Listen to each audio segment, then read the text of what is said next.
and anybody wants to catch it again, we will be recording it and putting it in our on our YouTube channel. For those of you keeping track, Monday is Memorial Day.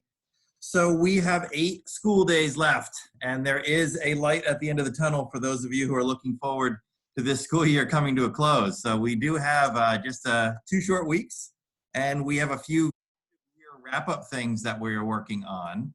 So what you'll see coming up on Wednesday, we'll have our final Curbside library, and we'll be collecting out all those books. As I mentioned to you before, we had about 700 books go out the door in Curbside library. So really successful program. Mrs. Carroll and the Book Warriors did an amazing job. We'll also be a week from Monday collecting up devices. So if we've checked out devices to you, we're gonna have a collection from 10:30 to noon, a week from Monday, which is June 1st. And there's been a few questions about that. Folks want to know if they can keep their devices for learning over the summer. And the answer is, in most cases, yes. We are going to be collecting up our iPads. So if you had a TK, K, or first grade student, we'll be collecting those iPads on the 1st from 10:30 to noon. If you have an 8th grader, we are going to be collecting Chromebooks from them as well on that day. And if your child wants to use their Chromebook for at-home learning, you can keep those out over the summer. Just let Mrs. Lee know that you're keeping those out, but we will have some opportunities for learning over the summer that we'll get into in just a little bit. As we get to this time of the year, let us know if you have any changes in your contact information. Unlike most years, we're rolling into the summer with a little bit more uncertainty than we normally have, and so it'll be important for us to make sure we can keep in touch with you. So if your email or your phone or your residence changes, keep us posted. Today I wanted to talk to you a little bit about the summer, a little bit about into next year, some of the new developments over the last week. We had some questions about summer school and what summer school might look like. We have confirmed that we're gonna do an ESY program this summer, which is extended school year, for students that receive services through an IEP. And the dates of that are going to be essentially through the month of July. So the 1st of July all the way through to the 29th. It'll be morning hours, and it'll depend on the needs of the kid as far as how often and how many hours that child receives. We're also optimistic that we'll be offering some sort of a parallel program as well as far as our students that are not receiving services through an IEP. Most likely the same dates and the same hours. It's likely to be distance learning offerings, but we're looking at having a center open as well. And it kind of depends on 3 things. And the 3 things we're really looking at to be able to do that, and it's going to tie into a few other things. One is interest. Some people are looking forward to this summer and are really not interested in continuing this over the summer months. Others say, hey, I really would like to see my child continue some of the good things they've been doing, especially if they have a choice on it. So interest is one of them. Health restrictions are another, and finance are the third. So as far as the interest goes, we'll be getting a survey out next week. And I wanted to thank Mrs.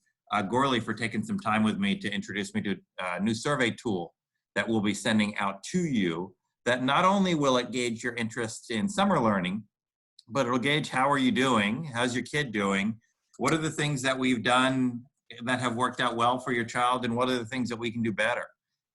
If we roll into this again next year, we want to be a little bit more prepared because we have a little bit more notice, and we want to build off the strengths and retweak the things that may not have worked well. So interest survey is going to be coming out next week. So take a look at that. The biggie, and this is the biggie we've talked about before, are the health restrictions. And unlike the funding piece, which I'll get to, we are getting some encouraging news as far as health restrictions go. And I want to share a couple things with you very briefly, if I can. So see if this works for us. All right, so if we go to and here, Hopefully you can see my screen. If not, unmute yourself and tell me that you can't see it. But a couple things came out from the CDC this week that has some encouraging news as far as school reopen. First of all, they're actually having the discussion about what it would take to reopen schools. And so this chart here I wanted to show to you was a CDC issued document. And the main highlight on this one that I wanted to point out is basically the first step in us being able to reopen in the fall and reopen over the summer for sort of a summer learning center option or an on-campus extended school year option is getting the state and local orders lifted. And so right now there is a restriction on gatherings, which prevents us from bringing people together. And there's also a stay-at-home order in place, which kind of prevents people from getting to school and getting together. But what's been encouraging is that if you look at this very first step about getting some of those state and local mandates lifted, there's been a lot of push through local government in San Diego, primarily through our Board of Supervisors, to get more restrictions lifted. And San Diego this past week, the County of San Diego met a number of the health guidelines that they were looking at. And as you probably know, restaurants are permitted to operate under certain capacities. Stores are permitted to operate under certain capacities, and they're moving into that phase 2, of which schools were grouped into. And so it's an encouraging development for us in that there are some things being lifted. There's a lot of talk right now in San Diego about opening up youth sports. And so as youth sports come out and schools start to open, and businesses start to open, it gives us a lot more leeway. And when we look at the guidance that they're providing, it's basically saying, are you allowed to do it? And then as they go through, do you have procedures to do some screenings? Do you have some procedures to keep people healthy while they're here, to train our employees, and then to monitor that going forward? And there's nothing overly onerous in this. Some of it'll take money and some of it'll take time, but there's nothing in here that makes us too nervous about our ability to operate. The other thing that came out this week, which was interesting, is the CDC came out with some other things about recommendations for schools. You may have seen a graphic like this. It's been going around Facebook. It's been branded in a few different ways. And people kind of flip their lids over this because there are some onerous things in here about kids wearing masks and sneeze guards being implemented if people are going to be within 6 feet, and a whole lot of these types of things. And all of these, this document that's going around is not a CDC document. This is things pulled out of the CDC guidance, and it's also not a mandate. And so a lot of people are seeing this and saying, oh, this is what schools are going to look like. There's elements of this that'll probably be incorporated. There's some time between now and then. But if you read in more detail what the CDC has listed, they listed as a guidance rather than a mandate. And they also listed things as practical or practicable is the word they like to use. So I wouldn't get too worried about some of this stuff that's in here, but it really does provide a pathway for us to get kids back in school. So these are some good things that I wanted to kind of share with you as far as things that have been coming out. When we kind of look at the thing that's not great news for us, that comes down the funding front. And I believe we'll be able to fund an employee over the summer with some COVID grants that we had. But it's going to make things in the fall quite challenging. As I mentioned to you last week, and we had just had a release of the governor's May revision when our last virtual coffee occurred. And we've had 3 exciting budget workshops since that time. And during that time, what it really came down to is that we are expecting a 10% cut in our funding from the state. It is reflective of the worst cut public education. If it goes through, and this is part of his May revise and expected to be going through, it would reflect the worst cut in public school history in the state of California. And so it is going to require us to take some drastic steps. There is a possible bailout from the federal government. That is not looking like it's going to happen anytime soon. But if you've heard of the HEROES Act, it's a $3 trillion, very politically contentious legislation, which is what the California politicians are relying upon to try to balance their budget. And so if that comes through, it's not likely to come through soon, but you never know. Things are very unpredictable. What we're seeing, though, from the state superintendent and from some of the larger school districts is some language coming out publicly that's saying that schools won't open until we get more money. And so they're basically saying that it's impossible to open up a school unless we had more money to keep kids safe. And it's, in my opinion, a largely political statement in the sense that they are trying to leverage more funding based on some fears. There is some truth in it. And where the truth lies in that is the truth lies in if we were under social distancing and were to bring back all of our kids, we don't have enough money. And the reality of that in San Pasquale would be if we could only have half of our kids here and we were going to bring them all back, we'd have to have 2 schools and twice as many staff. And that would be tens of millions of dollars to build that. And in that extreme circumstance, they're right.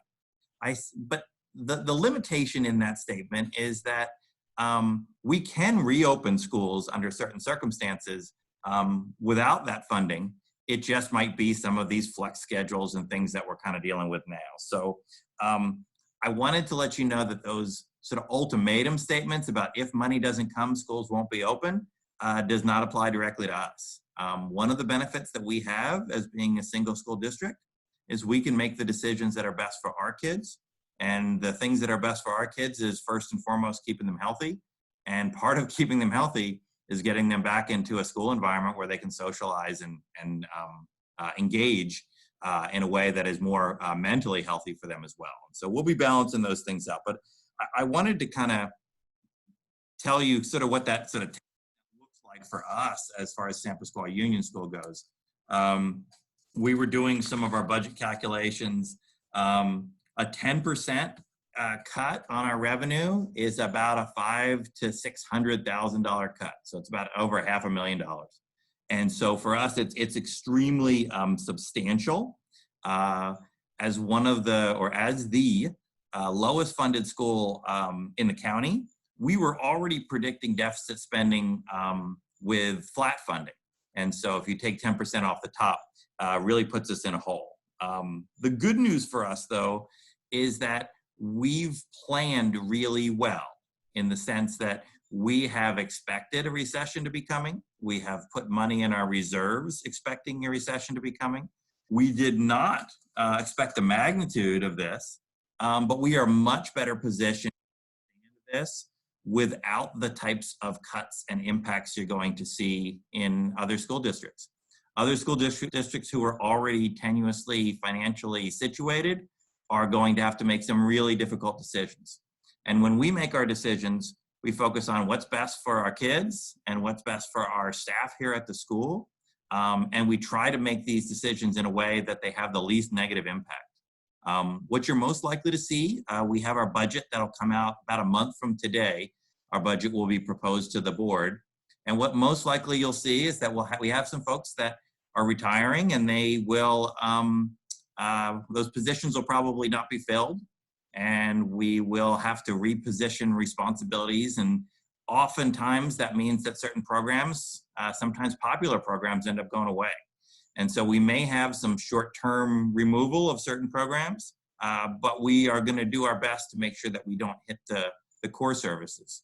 And we'll be looking at all aspects of our program, our classified staff, you know, how we run our buses, how we buy our supplies. And so there will be a lot of stuff that we will be doing with the effort to keep this as far away from the kids and their education as we can.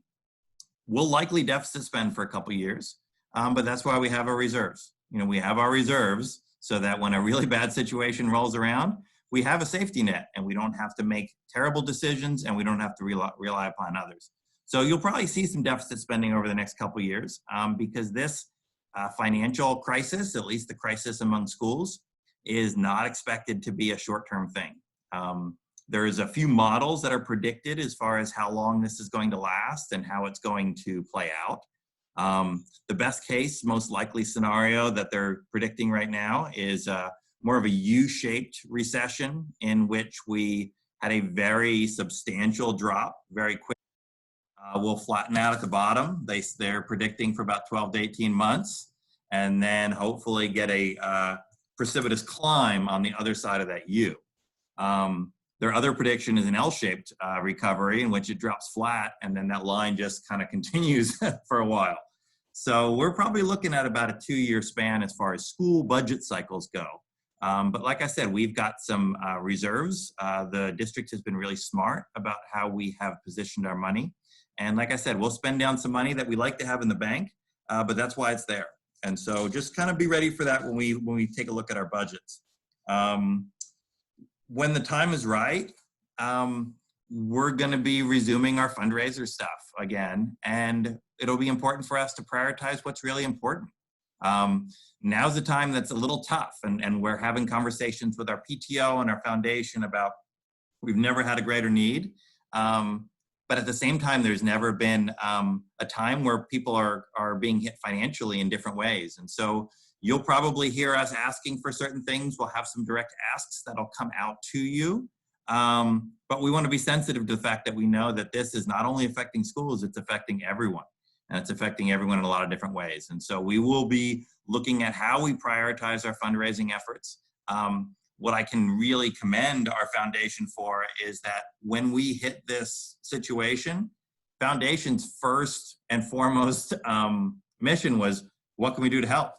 And they immediately put their money up. They bought 100 computers that went into the homes of kids, and they've been using them to learn almost since day one when we started.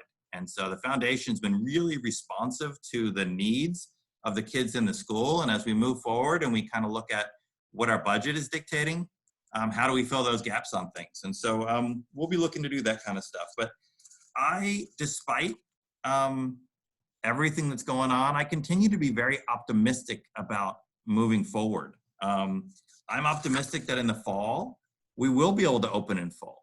We're seeing some really encouraging things right now. And like I said, if we can get to a point where we don't have to put everybody at the school 6 feet apart, almost everything else as far as the cleaning and the mitigation efforts are all things that we feel that we can do.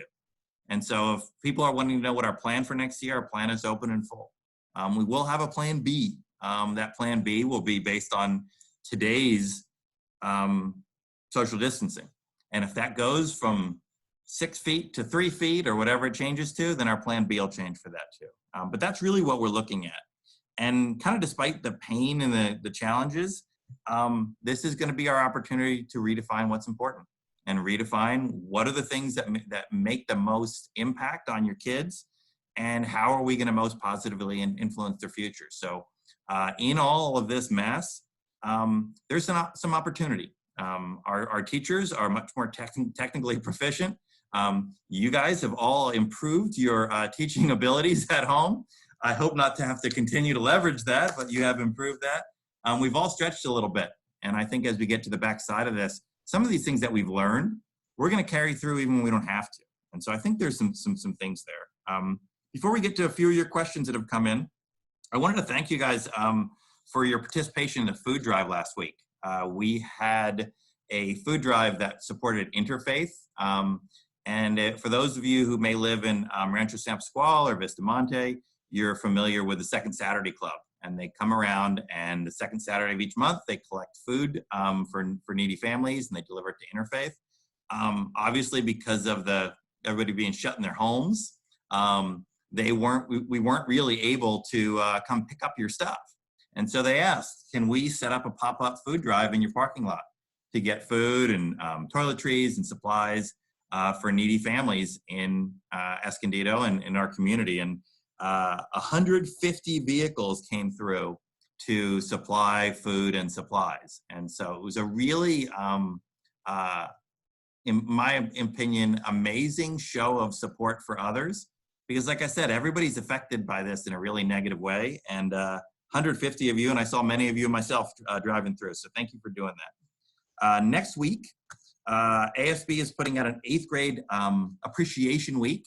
Normally at the end of their tenure here at San Pasquale, we do a lot of fun things for our 8th graders, and obviously they are not on campus for us to do it for them. So there are some things that have to do with decorations and cards and well wishes and those kind of things. And if you or your children participate in that, email me some of those pictures. We'll get those out on social media to let our 8th graders know we have not forgotten about them.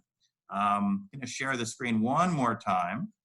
We do have some 8th grade activities that are coming up, and I just wanted to let you know what those things are. So we do have a 8th grade promotion plan.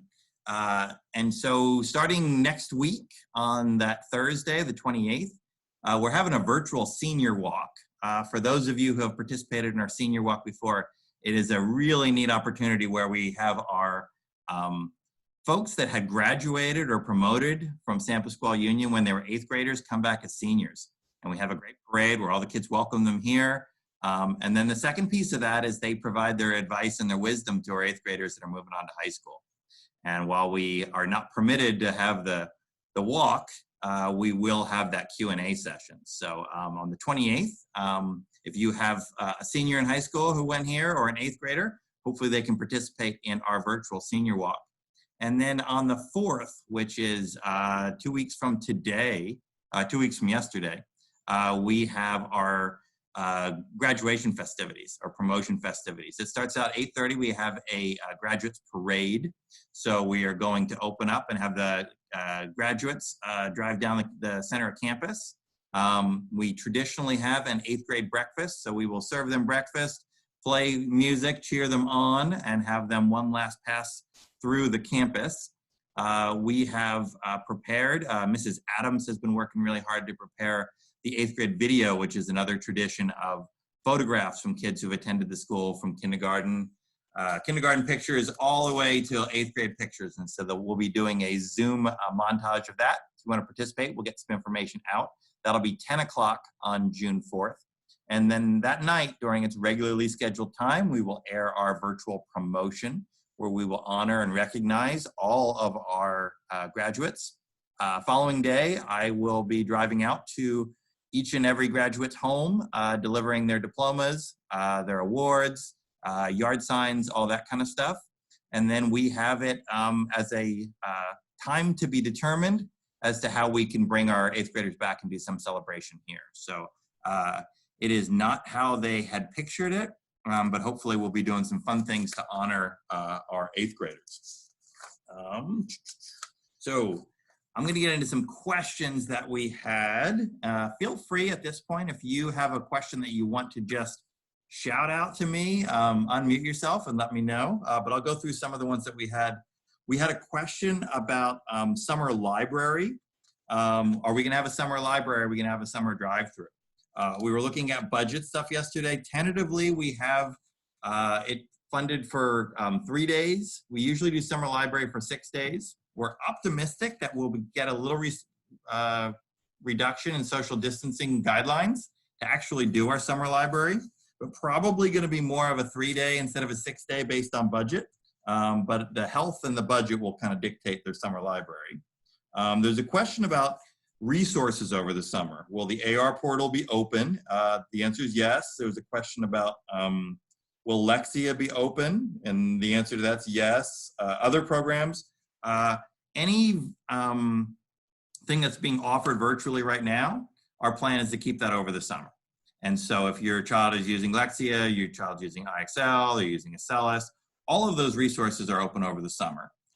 What I do anticipate is that if your child's receiving those services through ESY, there'll be some work to kind of guide that and set some goals. And then if we can provide that person to be the learning center, to run the learning center, we can do that for other students as well. So we're looking at having all of those things open, but we're looking to have all those virtual resources open. And those will probably stay open until the early part of August. We might have to reset some of them to get ready for the start of the school year, but they should stay open for August. There was a question about sharing what Plan B may contain. Yeah, so we're looking at options right now we sort of have 3 plans that we're trying to work together. And one of the challenges is we're going to make sure that they'll all work interchangeably. And the reason being is because of the unpredictability of the health situation, we could very well see a situation where we're all permitted to come back to school, and then something happens either in our community, our school, our region that requires either a more or less restrictive model. And so what we're looking at right now is 3 plans. One of them is everybody coming back on campus, and within that we have mitigation efforts to do more disinfecting and those types of things. That's sort of our best case scenario. Plan B is assuming the current social distancing guidelines, which is the 6 foot. We can fit approximately half the kids in our classrooms under those 6 foot guidelines. They're not ideal. I think I mentioned it to you last week. You've got a kid with a board and back of the head on the backboard, but you can fit about half of your kids in the classroom under those social distancing. And the current model that seems to have the most promise for us is looking like an every other week model, in which we have kids come to school Monday to Thursday one week, and then they are on a distance learning the following week.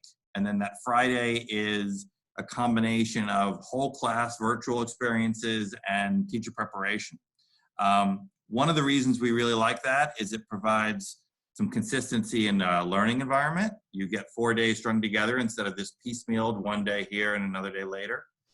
The other thing we really like about it is that there have been some studies that have looked at this model in work environments, and it's shown that with the kids in for a chunk and out for a chunk, there is much less risk at infection and spreading of the disease. And so it keeps the infection rate much lower. And so we're looking at those as our primary kind of plan B. The other social distancing ones, which most other places are looking at, have a model in which there's a Monday, Wednesday day and a Tuesday, Friday day, and instead of these on again, off again days. But I think the every other week one is probably going to provide some good consistency and also provide some ability for parents to team up on some childcare stuff, because there'll be a little bit more consistency in that. So that's kind of what we're leaning towards as far as our plan B right now. And then is there a timeline on how we will do that? Yeah, what we're looking at right now, we see that there's a number of people that are announcing what the fall is going to look like. And I think it's a little premature. I think if you are maybe a school system and you've got tens of thousands of students and facilities and so forth, maybe there's a reason that you announce what the global health crisis is going to look like 3 months from now, but we don't know. And so there has to be a time by which we tell you, and that time right now is looking like the middle of July. So we're kind of looking at school is scheduled to start on the 19th of August.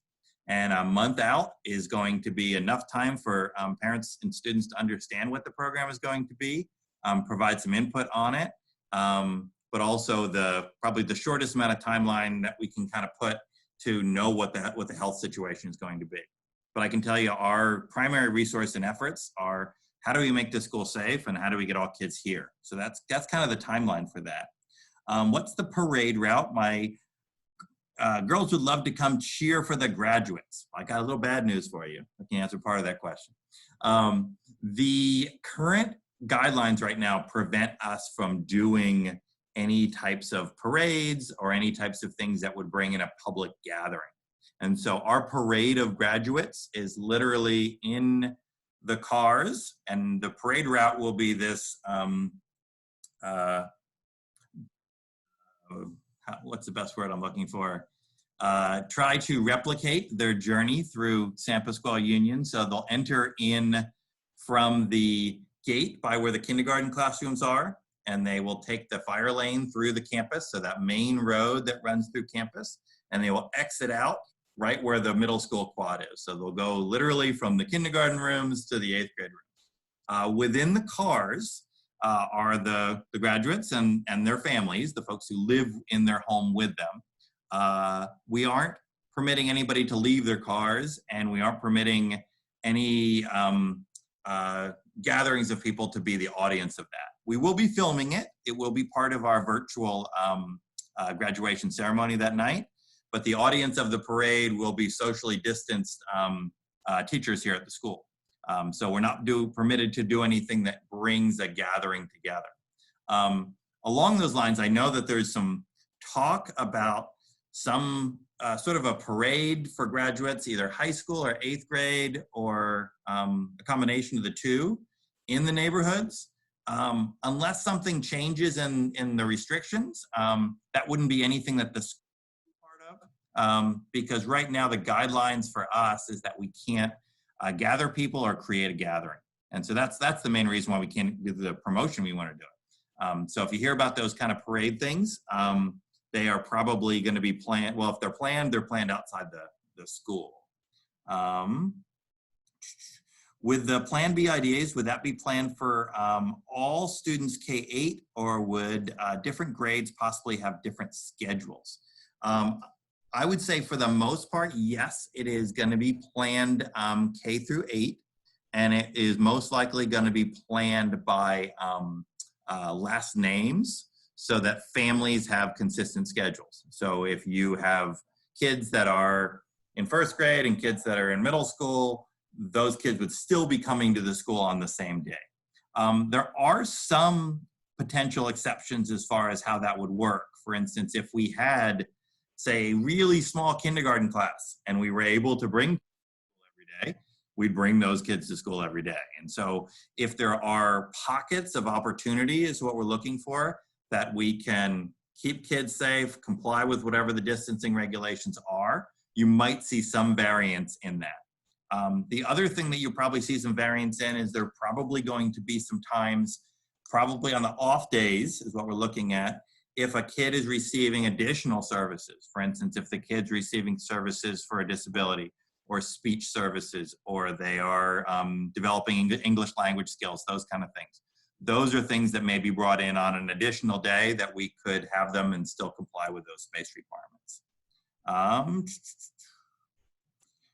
You may have said it early, but our ESY dates, the 6th through the 31st of July, I think they're going to start a little bit earlier. I think they're going to go from the 1st to the 30th of July. Let me double check for you. I don't have my notes.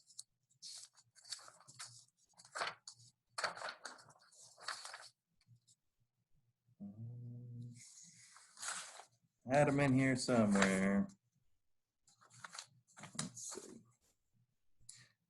Mark, there, it is the 1st. The 1st, okay. Yeah, the 1st to the 29th of July is what our ESY dates are. Thanks, Pamela. All right. There was a question about, would families with multiple students be on the same schedule? Yep, that would be our plan. Will Kids Club be available if we already have kids signed up? Yeah, there's some interesting thoughts on Kids Club and preschool. Preschool and Kids Club may have some additional opportunities. If we're under those current guidelines, one of the advantages that we have just from a physical layout is that our preschool currently has 2 rooms in it, and potentially a 3rd if we use the Kids Club room. And Kids Club has 2 rooms to it using the preschool, potentially the 3rd if they stretch out. And so there's a good chance that we will continue to have Kids Club and preschool. The only challenge for that, and you might be getting some vague answers from the directors of those programs, is we're not too sure truly what capacity is going to be yet until we know what the health restrictions are. So what we're encouraging people to do is, if they are seeking those services, to sign up, and we can kind of, as we get closer to time, let you know exactly what those things are looking like. And then and educators do this all the time. I keep referring to ESY. ESY stands for Extended School Year. And what Extended School is, it's a summer school for students that are receiving services through an IEP. And there's a belief that during the summertime, they may have a disproportionate regression in their learning. So if a kid has a disability that makes it harder for them to retain information, there is more of a necessity to have a consistent learning environment. So ESY is for students with disabilities who get services, but we are also looking to create a parallel program for students that do not fall in that. And I do not see any more questions on here. I think I got to the end of the questions that you guys had submitted previously. So I can kind of just get to the point that right now is we've got a couple more weeks left of school. We are looking to have some learning opportunities for you in the summer. The survey that's going to come out next week is going to be important for you guys to give feedback, because it's going to do a couple things. It's going to let us know a little bit about how you and your kids are doing and the things that we want to hold on to, whatever circumstance we're in. And then if we are forced to stay in some sort of a distance learning, whether it's half distance learning or full, we do it better. And so that's the main purpose of that survey.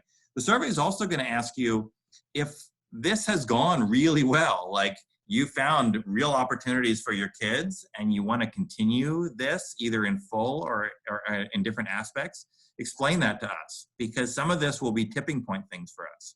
For instance, the offering of summer school will really be a tipping point of having enough people who are interested in it. And the offering of more formalized programs as opposed to customizations for individuals will be tipping point things for us. And so our size makes it a little bit more difficult sometimes to implement things, because we don't have 10 different tracks in a grade level. We have 2, maybe 3.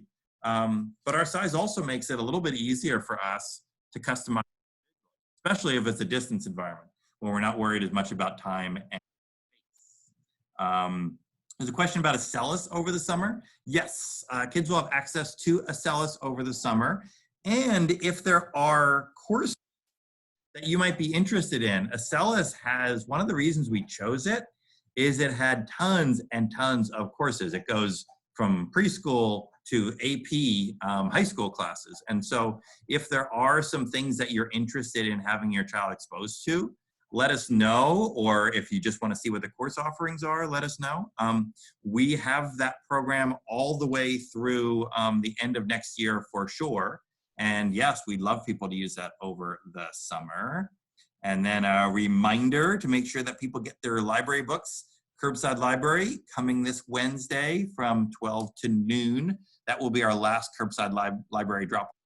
And as I mentioned before, Monday the 1st, 10:30 to 12 is the drop off for electronics, if you're not going to be using those over the summer. I think that about sums it up. I know I've been talking a lot of gloom and doom about budget. I wish it wasn't. We will be finalizing that come end of June. So there will be some, there'll be a couple board meetings in June. Those will be virtual. And then once we get some approval from the board on that, we'll kind of know a little bit more precisely how our programs are shaping up for next year. The question about when the grading period ends, it's a really good question. Typically the grading period ends today. On our original schedule, grading period was ending today. And usually that's because we have to get report cards and everything together. We've got to figure out who's promoting and who's not. And so it's a little bit earlier. What you're seeing with most teachers is most teachers are continuing to give assignments through next week. And we have our posting of grades, which is that Monday we come back on that last week. So the 1st of June. So check with your child's teacher. The grades are a little bit easier to do because we're not doing a whole lot of paper. I can kind of give you just a quick thing about what to expect with grades. When we were looking at grading through a sort of a do no harm grading policy, a number of school districts had adopted either your grades can't go lower or we're not going to give you grades. And those were very kind of disincentivizing, especially middle school and high school kids. And so where we ended up with our grades is when talking with our TK through 5th grade teams, they felt that the grades could be most accurately reflected in the narrative of the report cards. And so you'll see some effort-based grades that are tied to how kids engage into distance learning, and you'll see a narrative about where your kids are at. If you're looking for anything a little bit more precise, talk to your teachers, but you'll see more of a general statement of as far as how they progressed, so that not only does your child and you know, but that the next year's teacher knows what went really well. And if there was a disconnection in distance learning and we are moving into that in some capacity, we want to try to head it off as we roll in. So that's what you'll see in the TK through 5 report cards. The middle school report cards, it was a real strong feeling that if grades aren't given, kids won't do much. And that's been played out at some of the other schools that have done that. And so you will see report cards that look very similar to what you've seen in the past. You'll see grades that are issued. But what you will see that's a little bit different is that within those grades, you will see some classes that are credit, no credit. And those were classes that were looked at as far as not really having adequate enough stuff to determine grades. Most classes you'll see letter grades. But what we determined is that it really wouldn't be, and fair is a loaded term, it wouldn't be fair to have a kid who was on home learning, had technology problems, didn't have people to support them, there were some issues, to start failing kids on a distance learning model. So what you'll see is in middle school, you'll see letter grades A through C in most classes. If you have a child that earned a D or received a D, you'll see that as being listed as credit. And if you'll have a child that failed a course, you'll see it as listed as no mark, which means that it's not really marked against them. And so that's kind of where we landed. If you're looking at your child's grades and as penalizing them unduly, let us know, because that's not our intention. The nice thing about us as opposed to high school is your grades in middle school are not dictating your scholarships, not dictating, for the most part, things that are going to impact you moving forward in your life. So keep us posted if there are some things in there that are creating some challenges. There was a question as to what does the CR mean? And that stands for credit. And that just really means that they completed that class and met whatever requirement for that class it was. If it was a class that they weren't doing that universally, it could mean that the child had received a D and they were getting credit for the class. Let's see if there was anything else in the questions. The grading period. Will this be uploaded to YouTube? Yep, we'll get this uploaded. It usually takes us a day or so, but we'll have this on our YouTube page. And then, like I said, we talked about the credit marks. And that's about it for now. We'll continue to do this. We'll have another one of these next week. Any questions that you guys have, feel free to submit them in advance. Usually what I do on those is give you kind of a quick answer, and then we go into a little bit more depth here. But feel free if you guys have questions or there's some uncertainty. Like I said, there is a little light at the end. We are heading down to the end of the school year. So if there's anything we can help you do to help your kid finish that year strong, let us know. And we'll continue to keep you apprised as we learn a little bit more about what the future holds for us. But like I said, optimistically keep my fingers crossed that August 19th, we're all coming back. Anybody have any other questions? All right, well, it's great to see you all. You guys have a good weekend. And like I said, feel free to reach out. Enjoy your Memorial Day. Hopefully you'll get a chance to go out somewhere and have somebody make dinner for you. All right, thank you. Bye-bye.